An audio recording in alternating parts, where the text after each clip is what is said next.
Gum ഗണപതയേ നമഃ. ഓം നമഃ ശിവായ. ഓം ശക്തി പരാശക്തി. ഓം നമോ നാരായണായ. ഓം നമോ ഭഗവതേ വാസുദേവായ. ഓം നമഃ ശിവായ. ഹര ഹര മഹാദേവ. ശംഭോ മഹാദേവ.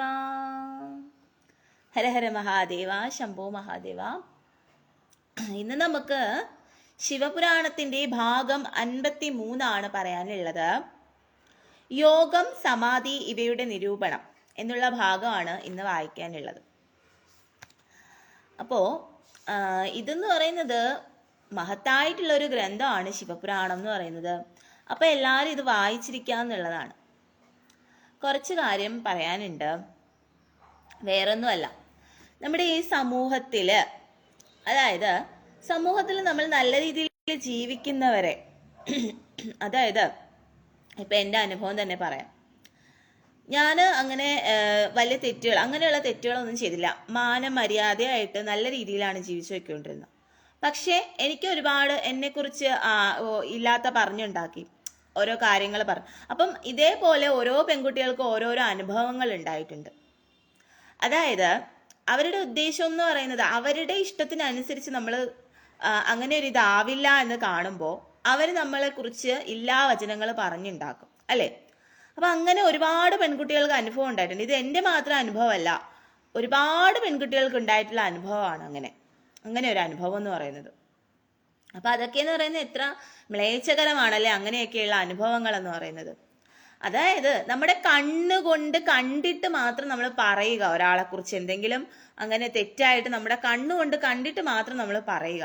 അല്ലാതെ ഒരു വ്യക്തികളെയും ആരെയും കണ്ണുകൊണ്ട് കാണാതെ ഒരു രീതിയിലുള്ള കാര്യങ്ങൾ പറയാതിരിക്കുക. ഇപ്പം ഒരു പെൺകുട്ടി ഡിവോഴ്സ് ചെയ്തു, ആ പെൺകുട്ടി ഡിവോഴ്സ് ചെയ്തതിന്റെ കാരണം എന്താണെന്ന് അവർ അറിയുന്നില്ല. മനസ്സിലായോ? അതറിയാതെയാണ് ആ കുട്ടീനെ പറയുന്നത് ആ കുട്ടിയുടെ ഭാഗത്താണ് തെറ്റ്, അങ്ങനെയാണ്, അതുകൊണ്ടാണ്, ഇങ്ങനെയാണ് എന്നുള്ള രീതിയിൽ പറഞ്ഞുണ്ടാക്കുന്നത്. തെറ്റ് മുഴുവനും എന്താ പറയുക, ആ കുട്ടിയെ വിവാഹം കഴിച്ച ആളുടെ അല്ലെങ്കിൽ ആ ഭർത്താവിൻ്റെ കയ്യിലായിരിക്കും തെറ്റ് മുഴുവനും ഉണ്ടായിരിക്കാം. പക്ഷേ സമൂഹത്തിലോട്ട് നോക്കുമ്പോൾ എന്തായിരിക്കും പറയുന്നത്? പെൺകുട്ടിയുടെ കയ്യിലാണ് തെറ്റ്, പെൺകുട്ടിയുടെ കയ്യിൽ മാത്രമാണ് തെറ്റ് എന്നായിരിക്കും പറയുന്നത്. ഒരു പെൺകുട്ടിയും, നിങ്ങൾ ഓർക്കുക, ഒരു പെൺകുട്ടിയും ഒരു വിവാഹ ജീവിതവും അങ്ങനെ വേണ്ടെന്ന് വെക്കില്ല. അത് എന്തെങ്കിലും കാരണം കാണും, അതുകൊണ്ടായിരിക്കും അത് വേണ്ടെന്ന് വെക്കുന്നത്. അല്ലെങ്കിൽ അത്രയും അനുഭവിച്ചിട്ടുണ്ടായിരിക്കും. എൻ്റെ അനുഭവം തന്നെ ഞാൻ നിങ്ങളോട് പറഞ്ഞു. അതുകൊണ്ടാണ് അങ്ങനെ വേണ്ടെന്ന് വെച്ചിട്ട് ചിലപ്പോൾ വേറെ വിവാഹം കഴിക്കുക, എങ്ങനെ എന്തെങ്കിലും ചെയ്യുന്നത്. അപ്പം അതുകൊണ്ട് ഒരിക്കലും നമ്മൾ ആരെയും പ്രെഡിക്റ്റ് ചെയ്യാൻ പാടില്ല. ആരെയും നമ്മുടെ കണ്ണുകൊണ്ട് കാണാതെയും നമ്മൾ എന്താണ് സത്യം എന്നുള്ളത് അറിയാതെയും ആരെയും അപവാദങ്ങൾ പറയാനോ ഇല്ലാവചനം പറയാനോ തുനിയരുത്. മനസ്സിലായോ? സത്യത്തിന്റെ പാതയിലൂടെ പോകുന്നവരാണെന്നുണ്ടെങ്കിൽ, നിങ്ങൾ അങ്ങനെ തെറ്റായിട്ട് പറയുകയാണെന്നുണ്ടെങ്കിൽ തീർച്ചയായിട്ടും അതിനുള്ള തിരിച്ചടിയും തീർച്ചയായിട്ടും അതിന് തക്കെയുള്ള ദുരനുഭവങ്ങളും നിങ്ങൾക്ക് ഉണ്ടാവുക തന്നെ ചെയ്യും. ഇപ്പോൾ ഞാൻ നിങ്ങളോട് പല കാര്യങ്ങളും പറഞ്ഞു തന്നിട്ടുണ്ട്. നിങ്ങൾ എങ്ങനെയാണ് ജീവിക്കേണ്ടത്, എങ്ങനെയാണ് മറ്റുള്ളവരെ റെസ്പെക്റ്റ് ചെയ്യേണ്ടത്, എങ്ങനെയാണ് കുടുംബത്തിലെ സ്നേഹം കൊണ്ടുവരേണ്ടത്, ഇങ്ങനെയുള്ള ഒരുപാട് കാര്യങ്ങൾ ഞാൻ നിങ്ങൾക്ക് പറഞ്ഞു തന്നിട്ടുണ്ട്. ഇതൊന്നും പറഞ്ഞു തരാൻ ഞാനൊന്നും അല്ല, ഞാൻ ആരും അല്ല. പക്ഷെ അത്രയ്ക്ക് നമുക്ക് സഖി കെട്ടു എന്ന് വേണമെങ്കിൽ പറയാം. മനസ്സിലായോ? ഓരോരുത്തരുടെ ജീവിത രീതികളും ഓരോരുത്തരുടെ അപവാദം പറച്ചിലുകളും ഓരോരുത്തരുടെ ദുഷിച്ച മനസ്സുകളും എന്ന് പറയുന്നത് അതിക്രമിച്ചിരിക്കുന്നു. മനസ്സിലായോ? ഇപ്പൊ ഇവൻ ഒരു പയ്യൻ ഒരു പെണ്ണിനോട് ഇഷ്ടം തോന്നുന്നു, ആ പെണ്ണ് അവന്റെ ഇഷ്ടത്തിനൊത്ത് വഴങ്ങി കൊടുത്തില്ലെന്നുണ്ടെങ്കിൽ ആ പെൺകുട്ടിയെ കുറിച്ച് കോളേജിലും അല്ലെങ്കിൽ ആ പെൺകുട്ടിയെ കുറിച്ച് എല്ലായിടത്തും ഇല്ലാത്ത കാര്യങ്ങൾ പറഞ്ഞു വരുത്തി ആ പെൺകുട്ടിയെ അപകീർത്തിപ്പെടുത്തും. ഇത് നിങ്ങൾ ചെയ്യുന്ന ഒരു പെൺകുട്ടിയുടെ കണ്ണീരെന്ന് പറഞ്ഞു കഴിഞ്ഞാൽ നിങ്ങൾക്കത് പറഞ്ഞാൽ മനസ്സിലാവത്തില്ല. ഇത് നിങ്ങൾ ചെയ്യുന്നതെന്ന് പറഞ്ഞു കഴിഞ്ഞാൽ അത്രയും ക്രൂവൽറ്റിയാണ്, അത്രയും തെറ്റായിട്ടുള്ള കാര്യമാണ്. ആ പെൺകുട്ടി ഒരു തെറ്റും ചെയ്യാത്ത കുട്ടിയാണെന്നുണ്ടെങ്കിൽ നിങ്ങൾ ഇങ്ങനെ പറഞ്ഞു വരുത്തിക്കൊണ്ട് നടക്കുന്നത്, അതെന്ന് പറയുന്നത് അത്രയും ഇതിന് നിങ്ങൾക്ക് മാപ്പില്ല. മനസ്സിലായോ? ഇതിന് നിങ്ങൾക്ക് മാപ്പില്ല. അത് ഏത് മതത്തിലുള്ളതായാലും ഏത് ഇതിലുള്ളതായാലും ശരി തന്നെ. ഒരു പെൺകുട്ടിയെ, ഒരു തെറ്റും ചെയ്യാത്തൊരു പെൺകുട്ടിയെ പറ്റി തന്റെ സ്വാർത്ഥതയ്ക്ക് വേണ്ടി തന്റെ കാര്യം നടന്നില്ല എന്നുണ്ടെങ്കിൽ ആ പെൺകുട്ടിയെ പറ്റി മറ്റുള്ളവരോട് അപകീർത്തിപ്പെടുത്തി ഇല്ലാവചനങ്ങൾ പറഞ്ഞുണ്ടാക്കുന്നതെന്ന് പറയുന്നത് അതിൽ പരം ഒരു തെറ്റ് വേറെ ഇല്ല. മനസ്സിലായോ? അതുകൊണ്ട് നിങ്ങളുടെ കണ്ണുകൊണ്ട്, നിങ്ങളുടെ കൺദൃഷ്ടി കൊണ്ട് കണ്ടാൽ പോലും ചിലപ്പോൾ പെൺകുട്ടികളെ പറയരുതെന്നാണ് പറയുന്നത്. നിങ്ങൾ കണ്ണുകൊണ്ട് കണ്ടിട്ടാണോ നിങ്ങൾ പറയുന്നത്? അല്ല, നിങ്ങളുടെ ഇംഗിതത്തിന് വഴങ്ങി തന്നില്ല ആ കുട്ടി, അതുകൊണ്ട് നിങ്ങൾ ആ കുട്ടീനെ ഇങ്ങനെ പറഞ്ഞു. ഇതുപോലെ ഒരുപാട് സംഭവങ്ങൾ ഉണ്ടായിട്ടുണ്ട്. ഒരു പെൺകുട്ടി ഇഷ്ടമല്ല എന്ന് പറഞ്ഞിട്ട് അവൻ പുറകെ നടന്നു പോയിട്ട് ആ പെൺകുട്ടിയെ വധിച്ചു, കൊന്നു കളഞ്ഞു. ഇങ്ങനെയൊക്കെയുള്ള ഒരുപാട് സംഭവങ്ങൾ ഉണ്ടാവാറുണ്ട് നമ്മുടെ സമൂഹത്തിൽ, അല്ലേ? അപ്പൊ അങ്ങനെ ഒരുപാട് കാര്യങ്ങളുണ്ട്. ഒരു പെൺകുട്ടി എന്ന് പറയുന്നത് അത്രയും പെർഫെക്റ്റ് ആയിട്ടായിരിക്കും ചിലപ്പോൾ ജീവിച്ചു പോകുന്നത്. അപ്പൊ ആ പെൺകുട്ടിയെ കുറിച്ച് അപവാദം പറയാനുള്ള ഒരു റൈറ്റ്സും ആർക്കും ഇല്ല. മനസ്സിലായോ? അതുപോലെ തന്നെയാണ് തിരിച്ചും. അപ്പൊ ഏതായാലും നല്ല ആൺകുട്ടികളെ കുറിച്ചും നല്ല പെൺകുട്ടികളെ കുറിച്ചും മാനമര്യാദയായിട്ട് ജീവിക്കുന്നവരെ കുറിച്ചും അപവാദങ്ങൾ പറഞ്ഞുണ്ടാക്കാതിരിക്കുക. അങ്ങനെയുള്ളവർ ഇഷ്ടം പോലെ കാണുമായിരിക്കും. അവരെ നിങ്ങൾ പറയുക, അല്ലെങ്കിൽ അവരെ മാത്രം നിങ്ങൾ പറയുക, അല്ലെങ്കിൽ നിങ്ങൾ അവരുടെ പുറകെ നിങ്ങൾ പോകേണ്ട ആവശ്യം, നിങ്ങൾ നിങ്ങളുടെ കാര്യം നോക്കുക. മനസ്സിലായോ? അപ്പൊ അല്ലാതെ മാനമര്യാദയായിട്ട് ജീവിക്കുന്നവരെ കുറിച്ച് പറയാതിരിക്കുക. മനസ്സിലായോ? അതാണ് നിങ്ങൾക്ക് ചെയ്യാൻ കഴിയുന്ന ഏറ്റവും വലിയ കാര്യം. ഇപ്പൊ അത്രയും സൗന്ദര്യമുള്ള ഒരു പെൺകുട്ടിയായിരിക്കും, കാണാൻ അത്രയും ഭംഗി ഉണ്ടായിരിക്കും. ആ കുട്ടി ഇവന് ഇഷ്ടമാണെന്ന് പറഞ്ഞാൽ ആ കുട്ടിക്ക് ഇഷ്ടമല്ല ഇവൻ കാണാൻ കാട്ടുമാക്കാനെ പോലെ ഇരിക്കും. അപ്പൊ ആ കുട്ടി ഇഷ്ടപ്പെടത്തില്ല ഇവനെ. അപ്പൊ ആ കുട്ടി പറയാം എനിക്ക് ഇഷ്ടമല്ല എന്ന് പറയും. അപ്പൊ ഇവന്റെ മനസ്സിൽ വൈരാഗ്യം വന്നിട്ട് ഇവൻ എന്ത് ചെയ്യും? ഇവൻ ഈ കുട്ടി അങ്ങനെയാണ് ഇങ്ങനെയാണെന്നൊക്കെ പറഞ്ഞ് മറ്റുള്ള ആണുങ്ങളോടും അല്ലാത്തവരോടും ഈ കുട്ടിയെ കുറിച്ച് ഇല്ലാവചനം പറഞ്ഞുകൊണ്ട് നടക്കും. അപ്പൊ ഈ കുട്ടി ഇതൊന്നും അറിയത്തുമില്ല. മനസ്സിലായോ? പിന്നീട് എങ്ങനെയെങ്കിലും ഒക്കെ നോക്കുമ്പോഴാണ് ഇതൊക്കെ അറിയുന്നത്. അപ്പൊ അങ്ങനെ ഒരുപാട് വൃത്തികെട്ട സ്വഭാവങ്ങളുള്ള, ഒരുപാട് ദുഷിച്ച മനസ്സുള്ള ആൾക്കാരാണ് നമ്മുടെ ഈ സമൂഹത്തിൽ കൂടുതലായിട്ടുള്ളത്. കാരണം അവരുടേതായ സ്വാർത്ഥ താല്പര്യങ്ങൾക്ക് നടന്നില്ല എന്നുണ്ടെങ്കിൽ അവരെ പെൺകുട്ടികളെ കുറിച്ച് അപവാദങ്ങൾ പറഞ്ഞുകൊണ്ട് നടക്കും. അപ്പൊ നിങ്ങളുടെ കണ്ണുകൊണ്ട് കണ്ടിട്ട് വേണം നിങ്ങൾ അങ്ങനെ എന്തെങ്കിലും ഉണ്ടെങ്കിൽ പറയാം, അല്ലെങ്കിൽ നിങ്ങൾ പറയാതിരിക്കുക. പെൺകുട്ടികളെ അങ്ങനെ പറയാതിരിക്കുക. അത് ഏറ്റവും വലിയ തെറ്റായ കാര്യം തന്നെയാണ്. മനസ്സിലായോ? തീർച്ചയായിട്ടും നേരായ വഴിയിൽ കൂടി നടക്കുന്ന ഒരു പെൺകുട്ടിയെ കുറിച്ച് അപവാദം പറഞ്ഞു പരത്തുക എന്ന് പറയുന്നത് അത് ഒരു ദൈവവും ക്ഷമിക്കത്തില്ല, ഒരു ഭഗവാനും ക്ഷമിക്കാത്ത കാര്യമാണ്. നിങ്ങൾ അങ്ങനെ ചെയ്യുന്നുണ്ടെങ്കിൽ അതിനുള്ള തിരിച്ചടി അല്ലെങ്കിൽ അതിനുള്ള ശിക്ഷ നിങ്ങൾക്ക് തീർച്ചയായിട്ടും ലഭിക്കുന്നതായിരിക്കും. അതൊക്കെ എന്ന് പറയുന്നത് ക്ഷമിക്കാൻ കഴിയാത്ത ശിക്ഷയാണ്. മനസ്സിലായോ? അപ്പോൾ നമ്മളെ ഇപ്പം എന്നെ തന്നെ എന്തെങ്കിലും പറഞ്ഞു കഴിഞ്ഞാൽ ഞാൻ ഭഗവാനോടാണ് പറയുന്നത്, ഞാൻ ദൈവത്തോട് മാത്രമാണ് പറയുന്നത്. അല്ലാതെ ഞാൻ ആരോടും അതിനെക്കുറിച്ച് ചെന്ന് ചോദിച്ചിട്ട് എന്നെ നിങ്ങൾ എന്തിനാണ് അങ്ങനെ പറയുന്നത്, നിങ്ങളെ കണ്ണുകൊണ്ട് കണ്ടിട്ടാണോ നിങ്ങൾ പറയുന്നത്, എങ്ങനെയാണോ അങ്ങനെയാണോ ഞാൻ ചോദിക്കാറില്ല. ഞാൻ ആരോട് തർക്കിക്കാൻ പോലെ ഞാൻ ഭഗവാനോട് പറയാം. അപ്പം എൻ്റെ കൺമുമ്പിൽ തന്നെ പല അനുഭവങ്ങളും ഞാൻ കണ്ടിട്ടുമുണ്ട്. അങ്ങനെ ശിക്ഷ പണി കിട്ടിയവർ എനിക്ക് ഇഷ്ടം പോലെ വരെ അറിയുകയും ചെയ്യാം. ഇങ്ങനെ പറഞ്ഞു കൊണ്ട് നടന്നിട്ട് അവസാനം പണി കിട്ടി, ഏട്ടിൻ്റെ പണി കിട്ടി, ആക്സിഡന്റ് വരെ സംഭവിച്ചവരെ എനിക്കറിയാം. മനസ്സിലായോ? അപ്പൊ അതുകൊണ്ട് നമുക്ക് ഇഷ്ടമല്ല, നമുക്ക് ഒരാൾ നമ്മളോട് ഇഷ്ടമാണെന്ന് പറഞ്ഞാൽ നമുക്ക് ഇഷ്ടമല്ല എന്നെങ്കിൽ നമ്മൾ ഇഷ്ടമല്ല തന്നെ.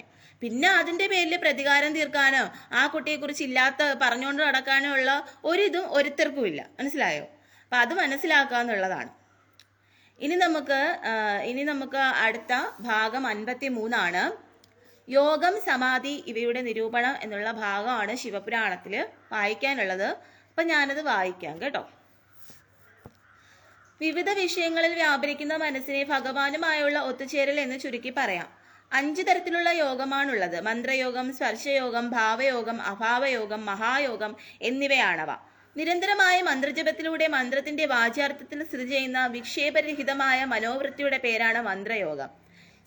ശ്രീ പരമേശ്വരന്റെ നാമം സദാ ജപിക്കുന്നതിലൂടെ ഒരു സാധകന്റെ മനോക്ഷേത്രം ഭഗവാനുമായി താതാത്മ്യം പ്രാപിക്കുന്നു എന്നതാണ് ഇതിന്റെ വിശേഷാവസ്ഥ. ശുദ്ധമായ മനോവൃത്തി കൊണ്ട് പ്രാണായാമം ചെയ്യുന്നതാണ് സ്പർശയോഗം. അതേ സ്പർശയോഗത്തെ തന്നെ മന്ത്രസ്പർശമില്ലാതിരുന്നാൽ അതിനെ ഭാവയോഗം എന്ന് വിളിക്കും. ഇതുമൂലം മുഴുവൻ ലോകത്തിന്റെയും രൂപം മാത്രമായ അവയവം മറഞ്ഞു പോകുന്നതിനാൽ അതിനെ ഭാവയോഗം എന്ന് വിളിക്കും. അതുമൂലം മുഴുവൻ ലോകത്തിന്റെയും രൂപം മാത്രമായ അവയവം മറന്നു പോകുന്നതിനാൽ അതിനെ അഭാവയോഗം എന്ന പേരിൽ അറിയപ്പെടുന്നു. എന്തെന്നാൽ ഈ അവസ്ഥയിൽ സത്തുക്കളുടെ പോലും ലാഞ്ചന ഉണ്ടാകുന്നില്ല. അങ്ങനെ ഉപാസ്യരഹിതമായ ഒരേ ഒരു ശിവസ്വഭാവം മാത്രം ചിന്തിക്കപ്പെടുന്നു. മനസ്സിന്റെ വൃത്തി ശിവമായി തീരുന്നു. അതിനെയാണ് മഹായോഗം എന്ന് പറയുന്നത്. കാണുകയും കേൾക്കുകയും ചെയ്ത ലൗകികവും പാരലൗകികവുമായ വിഷയങ്ങളിൽ വിരക്തമായിട്ടുള്ള മനസ്സിനുടമയാണ് യോഗത്തിന് അധികാരിയായിട്ടുള്ളത്. മറ്റുള്ളവർ ഒരിക്കലും അർഹരല്ല തന്നെ. ലൗകികവും പാരലൗകികവുമായ വിഷയങ്ങളുടെ ദോഷവും അവയുടെ നശ്വരതയും തിരിച്ചറിയുന്ന വ്യക്തി ഈശ്വരന്റെ ഗുണങ്ങളും വ്യക്തമായി ഗ്രഹിച്ചറിയുന്നു. സാധാരണഗതിയിൽ യോഗങ്ങൾക്ക് 6 or 8 അംഗങ്ങൾ ഉള്ളതായി മഹാത്മാക്കൾ പ്രസ്താവിച്ചിരിക്കുന്നു. അപ്പോൾ ഇതിൽ പറയുന്നതെന്ന് പറഞ്ഞാൽ ലൗകികമായിട്ടുള്ള അലൗകികമായിട്ടുള്ളയും കാര്യങ്ങളെല്ലാം നമ്മൾ ത്യജിച്ചുകൊണ്ട്, അങ്ങനെയുള്ള ഇതെല്ലാം നമ്മൾ ത്യജിച്ചുകൊണ്ട് ഇരിക്കുകയാണെങ്കിൽ അതാണ് യോഗി. ആ വ്യക്തിയാണ് യോഗി എന്ന് പറയുന്നത് എന്നാണ് പറയുന്നത്.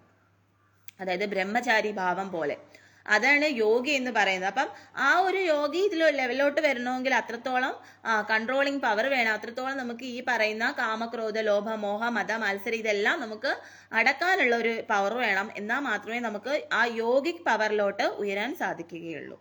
മനസ്സിലായി? അപ്പം അതുകൊണ്ട് തന്നെയാണ് ഞാൻ നിങ്ങളോട് പറഞ്ഞത്. അപ്പം പെൺകുട്ടികളെ കുറിച്ച് ഇങ്ങനെ പറയുന്ന കാര്യങ്ങൾ, അങ്ങനെ പെൺകുട്ടികളെ കുറിച്ച് പറയാം. അതുകൊണ്ട് തന്നെയാണ് ഞാനും പറയുന്നത് എനിക്കൊരു ആണായിട്ട് ജനിച്ചാൽ മതി എന്ന് പറയുന്ന കാര്യം അതുകൊണ്ടാണ്. കാരണം എന്തെന്ന് വെച്ച് കഴിഞ്ഞാൽ നമ്മൾ പെൺകുട്ടിയായിട്ട് ജനിക്കുമ്പോൾ ഒരുപാട് നമ്മൾ പ്രശ്നങ്ങൾ നമ്മൾ നേരിടേണ്ടി വരും. നിങ്ങൾക്ക് അതൊന്നും പറഞ്ഞാൽ മനസ്സിലാവില്ല. അതിന് നിങ്ങളൊരു പെൺകുട്ടിയായിട്ട് ജനിച്ചു വരണം, എങ്കിൽ മാത്രമേ നിങ്ങൾക്കത് മനസ്സിലാവുകയുള്ളൂ. മനസ്സിലായോ? അപ്പോൾ ഒരുപാട് ഇല്ലാവചനങ്ങൾ കേൾക്കേണ്ടി വരും, ഒരു തെറ്റും ചെയ്യാതെ പഴി കേൾക്കേണ്ടി വരും, പലതരത്തിലുള്ള പലതരത്തിലുള്ള അറ്റാക്കുകൾ ഉണ്ടാവും, പല പ്രശ്നങ്ങളുണ്ടാവും, അങ്ങനെ പല കാര്യങ്ങളുണ്ടാവും. മനസ്സിലായോ? ഒരുപാട് ചിലപ്പോൾ വിവാഹാലോചന വരുമ്പോൾ അത് മുടങ്ങിപ്പോവും. അങ്ങനെ പല പ്രശ്നങ്ങൾ ഉണ്ടായോണ്ടാണ് ഇപ്പം ഓരോ പെൺകുട്ടികൾക്കും ഓരോ പ്രശ്നങ്ങൾ ഉണ്ടായോണ്ടാണ് വിവാഹം കഴിക്കാൻ പോലും ഓരോ പെൺകുട്ടികൾ കൂട്ടാക്കാത്ത പേടി കൊണ്ടാണ്, പേടിച്ചിട്ടാണ്, ഭയന്നിട്ടാണ് ഈ സമൂഹത്തെ അല്ലെങ്കിൽ ഈ സമൂഹത്തിലുള്ള ആൾക്കാർ അല്ലെങ്കിൽ ഈ ഇതിൽ വർഗത്തിൽ പെട്ടവരെ ഇവരെയൊക്കെ കുറെ അങ്ങനെയുള്ള കുറെ ദുഷ്ട കൂട്ടങ്ങളെ അല്ലെങ്കിൽ ദുഷ്ടരെ ഭയന്നിട്ടാണ് പെൺകുട്ടികൾ വളരെയധികം ഭയപ്പെടുന്നത്. അത് നിങ്ങൾ മനസ്സിലാക്കുക. നല്ല പയ്യന്മാരാണെങ്കിൽ അത് മനസ്സിലാക്കുക. മനസ്സിലായോ?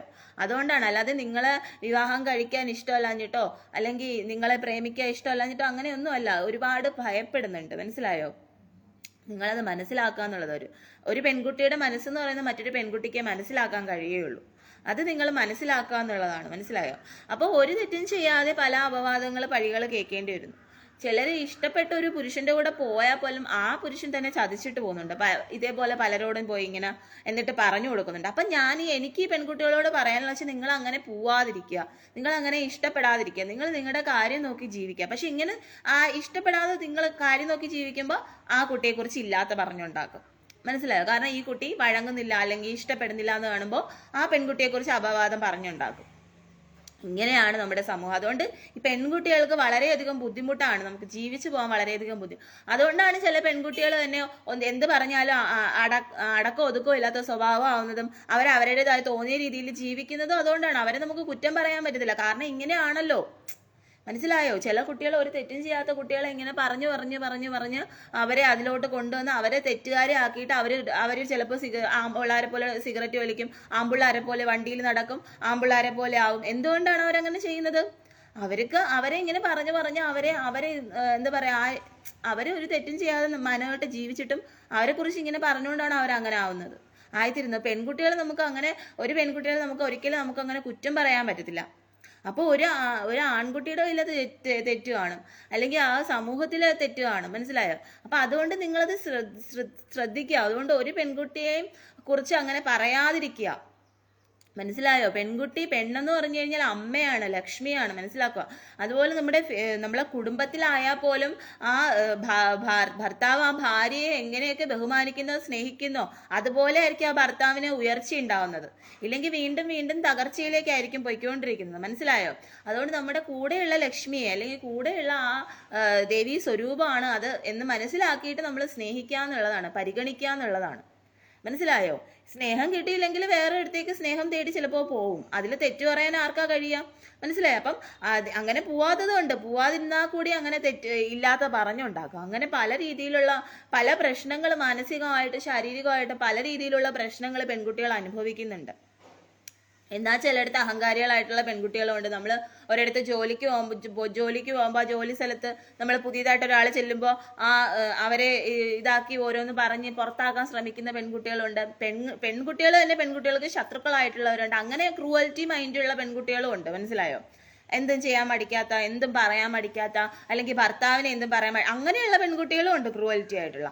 അപ്പൊ നമുക്ക് അറിയാൻ കഴിയില്ല നല്ലത് ഏതാ കൊള്ളാത്തത് ഏതാ, നല്ല പെൺകുട്ടികൾ ഏതാ കൊള്ളാത്ത പെൺകുട്ടികൾ ഏതാ നമുക്ക് അറിയാൻ കഴിയില്ല. ചിലപ്പോൾ ഒരു പാവം പെൺകുട്ടിയായിരിക്കും, ആ കുട്ടിയെ കുറിച്ചായിരിക്കും ഇങ്ങനെയൊക്കെ ഇല്ലാത്ത പറയുന്നത്. അതൊക്കെ എന്ത് തെറ്റാണ് അല്ലേ? അപ്പം നല്ല പെൺകുട്ടികളെ കുറിച്ച്, നല്ലവരെ കുറിച്ച് ഒന്നും പറയാതിരിക്കുക. അതാണ് നിങ്ങൾക്ക് ചെയ്യാൻ കഴിയുന്ന ഏറ്റവും വലിയ കാര്യം. നിങ്ങൾക്ക് ആ പെൺകുട്ടിയെ ഇഷ്ടപ്പെട്ടു, ആ പെൺകുട്ടി നിങ്ങളെ ഇഷ്ടപ്പെടുന്നില്ലെങ്കിൽ വേണ്ട, ഇഷ്ടപ്പെടുന്നില്ല പോട്ടെ, അവൾക്ക് ഇഷ്ടമല്ല അതുകൊണ്ടാണ് എന്നെ ഇഷ്ടപ്പെടാത്തത്, എനിക്ക് ചിലപ്പോൾ അതിന് വേണ്ടിയുള്ള സൗന്ദര്യം കാണില്ല, അല്ലെങ്കിൽ എനിക്ക് അതിന് വേണ്ടിയുള്ള ക്യാഷ് കാണില്ല, എനിക്ക് എന്തെങ്കിലും കുറവ് കാണും, അതുകൊണ്ടായിരിക്കും അവളെന്നെ ഇഷ്ടപ്പെടാത്തത് എന്ന് കരുതിയിട്ട് നിങ്ങൾ നിങ്ങളുടെ പാട്ടിന് പോകും. അല്ലാതെ ആ കുട്ടി ഇഷ്ടപ്പെട്ടില്ല എന്ന് പറഞ്ഞാൽ അത് റിവെഞ്ച് ചെയ്തിട്ട് ആ കുട്ടിയെക്കുറിച്ച് മറ്റുള്ളവരോട് ഇല്ലാത്തത് പറഞ്ഞു കൊടുത്തിട്ട് പറഞ്ഞുണ്ടാക്കി അങ്ങനെ ചെയ്ത് ഇങ്ങനെ ചെയ്ത് ആ കുട്ടിയെ ആത്മഹത്യയുടെ വക്കീലെത്തിച്ച്, അല്ലെങ്കിൽ ആ കുട്ടിയെ ഇങ്ങനെ ആക്കി, അങ്ങനെ എന്താ പറയാ വേറെ രീതിയിലാക്കി, അല്ലെങ്കിൽ അങ്ങനെ അതിൻ്റെ ആവശ്യം നിങ്ങൾക്ക് എന്താണ്? ഒരു പെൺകുട്ടി എന്ന് പറയുന്നത് അത്രയും നിങ്ങൾ മനസ്സിലാക്കും, ദേവി സ്വരൂപമാണ് ഒരു സ്ത്രീ അല്ലെങ്കിൽ ഒരു പെൺകുട്ടി എന്ന് പറയുന്നത്, ലക്ഷ്മി സ്വരൂപമാണ്, അത് മനസ്സിലാക്കുക. അതുകൊണ്ട് ആ ലക്ഷ്മിയുടെ കണ്ണീര് വീഴുന്തോറും, അല്ലെങ്കിൽ ആ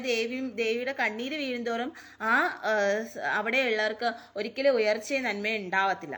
അതുകൊണ്ട് അത്രയും നമ്മുടെ ഭാരത സംസ്കാരം എന്ന് പറയുന്നത് തന്നെ സ്ത്രീകളെ ബഹുമാനിക്കുക, പെൺകുട്ടികളെ ബഹുമാനിക്കുക, സ്ത്രീകളെ അമ്മയെ പോലെ, ലക്ഷ്മിയെ പോലെ, ദേവിയെ പോലെ കണ്ട് പൂജിക്കുക എന്നുള്ളതാണ് നമ്മുടെ സംസ്കാരം എന്ന് പറയുന്നത്. പക്ഷെ അതിപ്പോൾ ഈ കേരളത്തിലില്ല. മറ്റുള്ള സ്റ്റേറ്റുകളിൽ നമ്മൾ എടുത്തു നോക്കിക്കഴിഞ്ഞാൽ ഉണ്ടായിരിക്കാം. പക്ഷേ കേരളത്തിൽ ഇപ്പോൾ വളരെ കുറഞ്ഞു വരികയാണ്. സ്ത്രീകളെ എങ്ങനെയെങ്കിലും അടിമയാക്കി വെക്കാനും, സ്ത്രീകളെ കുറിച്ച് ഇല്ലാവചനങ്ങൾ, നല്ല രീതിയിൽ പോകുന്നവരാണ്, ജീവിക്കുന്നവരാണെങ്കിൽ അവരെ കുറിച്ച് ഇല്ലാവചനങ്ങൾ പറഞ്ഞുണ്ടാക്കാനും, അങ്ങനെ പല രീതിയിൽ സ്ത്രീകളെ ദ്രോഹിക്കാനാണ് ഇപ്പോഴുള്ള ഈ കേരള സമൂഹത്തിലുള്ളവർ ചെയ്തുകൊണ്ടിരിക്കുന്നത് മിക്കവരും. അപ്പൊ അത് മാറ്റുക എന്നുള്ളതാണ്. ആ റെസ്പെക്റ്റ്, ആ സ്നേഹം, ആ പരിഗണന അത് എപ്പോഴാണോ ഒരു സ്ത്രീക്ക് കിട്ടുന്നത് അപ്പോഴായിരിക്കും ഈ കേരളം പോലും ഉയർച്ച ഉണ്ടാവത്തുള്ളൂ. മനസ്സിലായോ? സ്ത്രീക്ക് എവിടെയാണോ അപമാനം അത് ഭഗവത്ഗീതയിലും പറഞ്ഞിട്ടുണ്ട്. ഒരു സ്ത്രീയുടെ കണ്ണീര് എവിടെയാണോ വീഴുന്നത്, അല്ലെങ്കിൽ ഒരു സ്ത്രീക്ക് എപ്പോഴാണോ അപമാനം സംഭവിക്കുന്നത് അന്ന് മുതൽ തുടങ്ങും അവിടുത്തെ നാശം എന്ന് പറയുന്നത്. അതേസമയം ഒരു സ്ത്രീക്ക് എപ്പോഴാണോ ബഹുമാനം കൊടുക്കുന്നത്, അവർക്ക് റെസ്പെക്റ്റ് കൊടുക്കുന്നത്, നല്ല നിലയിൽ ഉയർത്തിക്കൊണ്ടുവരുന്നത്, അപ്പോൾ അവിടെ നന്മയുണ്ടാവും എന്നാണ് പറയുന്നത്. മനസ്സിലായോ? അപ്പോൾ ഒരുപാട് നല്ല പെൺകുട്ടികളുണ്ട്, ഒരുപാട് നല്ല ഭയഭക്തി ബഹുമാനങ്ങളോട് കൂടി ജീവിക്കുന്ന പെൺകുട്ടികളുണ്ട്, നല്ല പെൺകുട്ടികളുണ്ട്. അവരെ കുറിച്ചൊന്നും ഇങ്ങനെ പറഞ്ഞ് അവരെ ഇതാക്കാതിരിക്കുക. നിങ്ങൾ ചെയ്യുന്നതെന്ന് പറഞ്ഞു കഴിഞ്ഞാൽ അത്രയും ക്രൂരമായിട്ടുള്ള ക്രൂവൽറ്റിയാണ്, അത്രയും വലിയൊരു തെറ്റാണ്, മഹാപാപമാണത്. അതിന് മാപ്പില്ല, അതിന് യാതൊരു തരത്തിലുള്ള മാപ്പുമില്ല. അപ്പോൾ അതുകൊണ്ട് അത് ശ്രദ്ധിക്കാമെന്നുള്ളതാണ്. മനസ്സിലായോ? ഹര ഹര മഹാദേവ. യമം, നിയമം, സ്വസ്തികം തുടങ്ങി ആസനം, പ്രാണായാമം, പ്രത്യാഹരണം, ധാരണ, ധ്യാനം, സമാധി എന്നിവയാണ് യോഗത്തിന്റെ 8 അംഗങ്ങൾ എന്ന് ഋഷീശ്വരന്മാർ ചൂണ്ടിക്കാട്ടുന്നു. അഹിംസ, സത്യം, ആസ്തേയം, ബ്രഹ്മചര്യം, അപത്രിഗ്രഹം ഇവയെ സജ്ജനങ്ങൾ യമം എന്ന് വിളിക്കുന്നു. 5 അവയവങ്ങളാണ് യമത്തിനുള്ളത്. ശൗചം, സന്തോഷം, തപസ്, ജപം, പ്രണിധാനം എന്നിവയാണവ. രണ്ടാമത്തെ അംഗത്തെ നിയമം എന്നാണ് വിശേഷിപ്പിച്ചിരിക്കുന്നത്. ഇവയ്ക്കും 5 പ്രകാരമുണ്ട്.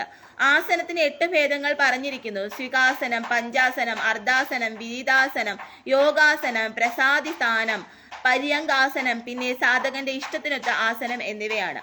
ഒരു സാധകന്റെ ശരീരത്തിലുള്ള വായുവിനെയാണ് പ്രാണൻ എന്ന് പറയുന്നത്. അതിനെ തടയുന്നതാണ് അതിന്റെ ആയാമം. അങ്ങനെ പ്രാണായാമത്തിന് 3 മുറകൾ പറഞ്ഞിരിക്കുന്നു. പൂരകം, കുംഭകം, രേചകം എന്നിവയാണവ. നാസികയുടെ ഒരു ദ്വാരം അടച്ചു പിടിച്ചുകൊണ്ട് മറ്റേതുകൊണ്ട് ഉദരത്തിലുള്ള വായുവിനെ പുറത്തേക്ക് കൊണ്ടുവരണം. ഇതിനെ രേചകം എന്ന് പറഞ്ഞിരിക്കുന്നു. പിന്നെ മൂക്കിന്റെ മറ്റേ ദ്വാരത്തിൽ കൂടി വെളിയിലെ വായുവുമായി ശരീരത്തിൽ ഉലയിലെന്ന പോലെ നിറയ്ക്കണം. ഇതിൽ വായുവിന്റെ പൂരണ പ്രക്രിയ നടക്കുന്നതിനാൽ ഇതിനെ പൂരകം എന്ന പേരിൽ വിളിച്ചു വരുന്നു. സാധകൻ ഉള്ളിലെ പ്രാണനെ വെളിയിൽ വിടാതെയും പുറത്തെ വായുവിനെ സ്വീകരിക്കാതെയും ഇരിക്കുന്നതാണ് കുംഭകം. നിറച്ച കുടം മാതിരിയുള്ള അവസ്ഥ ആണിതിനുള്ളത്. ഒരു സാധകൻ വളരെ ശ്രദ്ധയോടെ ഇത് പരിശീലിക്കാൻ ശ്രമിക്കണം. രേചക അവസ്ഥയിൽ നാഡീശോധനം നടക്കുന്നു. സാധകൻ അവന്റെ ഇഷ്ടാനുസരണം ഉത്ക്രമണം വരെ ഇത് ചെയ്തുകൊണ്ടിരിക്കണം. യോഗശാസ്ത്രപ്രകാരം കനിഷ്ഠ തുടങ്ങി 4 തരം പ്രാണായാമം ഉണ്ടെന്നാണ് പറഞ്ഞിരിക്കുന്നത്. 4 തരത്തിൽ കനിഷ്ഠ അഥവാ കന്യക പ്രാണായാമത്തെ അത് പ്രഥമ ഉദ്ഘാതക എന്നാണ് കാണുന്നത്. യോഗിയുടെ ഉള്ളിൽ ആനന്ദം നിറയുകയും അങ്ങനെ രോമാഞ്ചം ഉണ്ടാകുകയും കണ്ണീർ വീഴുകയും ജൽപ്പനം, ഭ്രാന്തി, മർമ്മരം മുതലായ ഭാവങ്ങൾ ഉണ്ടാകുന്നുവെങ്കിൽ അതിൽ അത്ഭുതപ്പെടേണ്ടതില്ല. അങ്ങനെ വന്നാൽ കാൽമുട്ടിന് 4 പാടും പ്രദക്ഷിണക്രമത്തിൽ മിതമായ വേഗതയോടെ ഞൊടിക്കണം. ഞൊടിക്കുന്നതിനുള്ള മാത്രയെക്കുറിച്ച് ധാരണ ഉണ്ടായിരിക്കുകയും വേണം. പ്രാണായാമത്തിന് രണ്ട് ഭേദം പറഞ്ഞിരിക്കുന്നു. അഗർഭം, സഗർഭം എന്നിവയാണത്. ജപവും ധ്യാനവും അല്ലാതെ ചെയ്യുന്ന പ്രാണായാമമാണ് അഗർഭം. ജപത്തോടും ധ്യാനത്തോടും കൂടിയ പ്രാണായാമത്തെ സഗർഭം എന്ന് വിളിക്കുന്നു. അഗർഭത്തെക്കാൾ സഗർഭ പ്രാണായാമമാണ് ശ്രേഷ്ഠം. അതിനാൽ യോഗികളെല്ലാം സഗർഭ പ്രാണായാമമാണ് പ്രസ്താവിച്ചു കാണുന്നത്. അതിനാൽ എല്ലാവരും ഇതാണ് കൂടുതലായി അനുഷ്ഠിക്കുന്നത്. പ്രാണവിജയം കൊണ്ട് തന്നെ ശരീരത്തിലെ വായുക്കളുടെ മേൽ വിജയം കൈവരിക്കാൻ ഒരു സാധകന് കഴിയുന്നു. പ്രാണൻ, അവാനൻ, സമാനൻ, ഉദാനൻ, വ്യാനൻ, നാഗൻ, കൂർമൻ, ഗ്രഹലൻ, ദേവദത്തൻ, ധനഞ്ജയൻ ഇവ 10 പ്രാണവായുക്കൾ തന്നെയാണ്. പ്രാണൻ പ്രയാണം ചെയ്യുന്നതിനാലാണ് അങ്ങനെ വിളിക്കുന്നത്. കഴിക്കുന്ന അന്നത്തെ താഴേക്ക് എത്തിക്കുന്നത് അവനാണ്. സകല അവയവങ്ങളെയും പുഷ്ടിപ്പെടുത്തിക്കൊണ്ട് അവയിൽ വ്യാപരിച്ചിരിക്കുന്നതിനെ വ്യാനൻ എന്ന് വിളിക്കുന്നു. മർമ്മസ്ഥാനങ്ങളെ ഉത്തേജിപ്പിക്കുന്നത് ഉദാനനാണ്. എല്ലാ അംഗങ്ങളെയും തുല്യനിലയിൽ പ്രവർത്തിപ്പിച്ച് നടത്തുന്നത് സമാനനാണ്. വായുവിലൂടെ ഛർദ്ദിക്കുന്നതിന് ഇടയാക്കുന്ന വായുവാണ് നാഗൻ എന്ന പേരിൽ വിളിക്കപ്പെടുന്നത്. കണ്ണ് തുറക്കുന്നതിന് ഇടയാക്കുന്നത് കൂർമൻ എന്ന വായുവാണ്. തുമ്മലിനിടയാക്കുന്നത് ഗ്രഹലൻ എന്ന വായുവാണ്. കോട്ടുവായിടുവാൻ സഹായിക്കുന്നത് ദേവദത്തൻ എന്ന വായുവാണ്. ധനഞ്ജയൻ എന്ന വായു ശരീരം മുഴുവൻ വ്യാപിച്ച് നിലകൊള്ളുന്നു. അത് മരിച്ച ദേഹത്തിൽ നിന്നും വിട്ടുമാറാതെ നിൽക്കും. ക്രമമായി ശീലിക്കുന്ന പ്രാണായാമം മാത്രയോട് കൂടിയതായി തീരുമ്പോൾ അത് സാധകന്റെ സകല ദോഷങ്ങളെയും ദഹിപ്പിക്കുന്നു. അങ്ങനെ ശരീരത്തെ ശുദ്ധീകരിച്ച് പുഷ്ടിപ്പെടുത്തുകയും ചെയ്യുന്നു. ഒരു സാധകൻ പ്രാണന്റെ മേൽ വിജയം വരിച്ചുവെന്ന് തോന്നിയാൽ അതിൽ നിന്ന് പ്രത്യക്ഷമാകുന്ന ലക്ഷ്യങ്ങൾ സൂക്ഷ്മതയോടെ നിരീക്ഷിക്കണം. ആദ്യമായി മലം, മൂത്രം, കഫം ഇവയുടെ അളവ് കുറയുന്നു. കൂടുതൽ ഭക്ഷണം കഴിക്കുവാനുള്ള ശക്തി വർദ്ധിക്കുന്നു. യാതൊരുവിധ തടസ്സവും കൂടാതെ ശ്വാസകോശം നടക്കുന്നു. ശരീരത്തിന് ഭാരക്കുറവ് അനുഭവപ്പെടുന്നു. വേഗം നടക്കുവാനുള്ള ശക്തി ഉണ്ടാകുന്നു. മനസ്സിന് അസാധാരണമായ ഉത്സാഹം ഉണ്ടാകുന്നു. ശബ്ദത്തിന് മാധുര്യവും ഉണ്ടാകുന്നു. സകല രോഗങ്ങളും നശിച്ച് ശരീരം ശുദ്ധീഭാവം കൈവരിക്കുന്നു. ബലം, രേതസ്, സൗന്ദര്യം ഇവ വർദ്ധിക്കുന്നു. ധൃതി, മേധ, യൗവനം, സ്ഥിരത, പ്രസന്നത ഇവ ഉണ്ടാകുന്നു. ഒരു നവചൈതന്യം ശരീരത്തിനകത്തും പുറത്തും പടരുന്നതായുള്ള അനുഭവം ഉണ്ടാകുന്നു. ചിന്ത കൂടുതൽ തീക്ഷ്ണമാകുന്നു. തപസ്, പ്രായച്ചിത്തം, യജ്ഞം, ദാനം, വ്രതം തുടങ്ങിയ സാധനകളെല്ലാം തന്നെ പ്രാണായാമത്തിന്റെ 16 മാത്രമേ ഫലം പ്രദാനം ചെയ്യുന്നുള്ളൂ.